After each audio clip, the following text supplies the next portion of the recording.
gagal ekspor. Hal mengejutkan di balik sanksi Su-35 membuat Indonesia tak berdaya.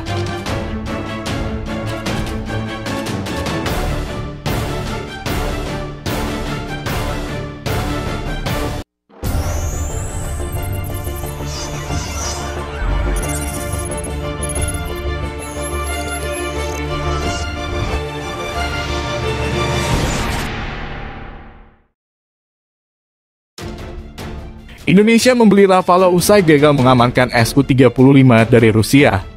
Rafale memang nantinya sebagai pengganti perang Su-35 Rusia yang batal dibeli Indonesia. Untungnya Indonesia membeli Rafale paket komplit dalam jumlah banyak ketimbang Su-35 buatan Rusia. Indonesia gagal mengamankan kesepakatan Su-35 karena AS mengancam akan menjatuhkan sanksi. Sanksi yang dimaksud ialah CAATSA di mana Amerika Serikat, AS akan menjatuhkannya kepada Indonesia bila nekat membeli Su-35. Sanksi CAATSA ini akan menghanguskan nilai perdagangan Indonesia dan AS yang bernilai ratusan triliun rupiah per tahunnya.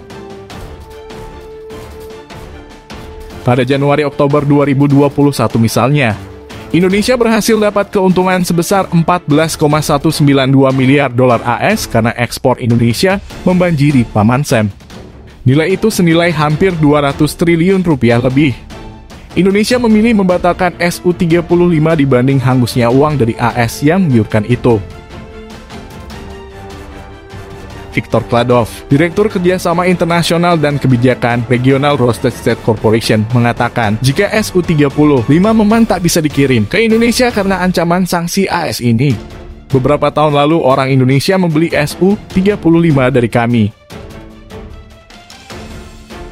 Sampai sekarang, Su-35 belum dikirim karena Amerika Serikat benar-benar memelintir, melarang senjata kami. Ujarnya seperti dikutip sonajakarta.com. Dari time.news, Rusia sendiri sebenarnya sudah melakukan manuver mengamankan Indonesia dari ancaman sanksi AS.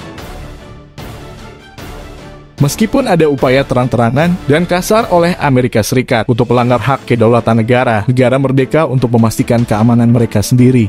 Sistem kerjasama militer teknis kami beroperasi dengan efisiensi tinggi. Sebelumnya, kami berhasil menyusun langkah-langkah untuk melawan tekanan sanksi dari AS dan sekutunya.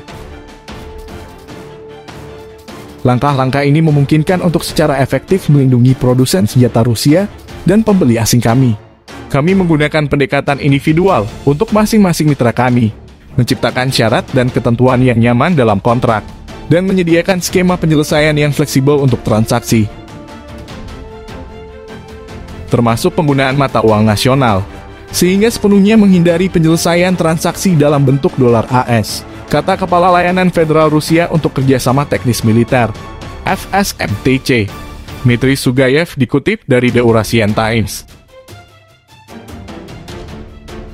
AS sendiri nambah jengkel dengan transaksi Su-35 karena tak melibatkan mata uang dolar AS.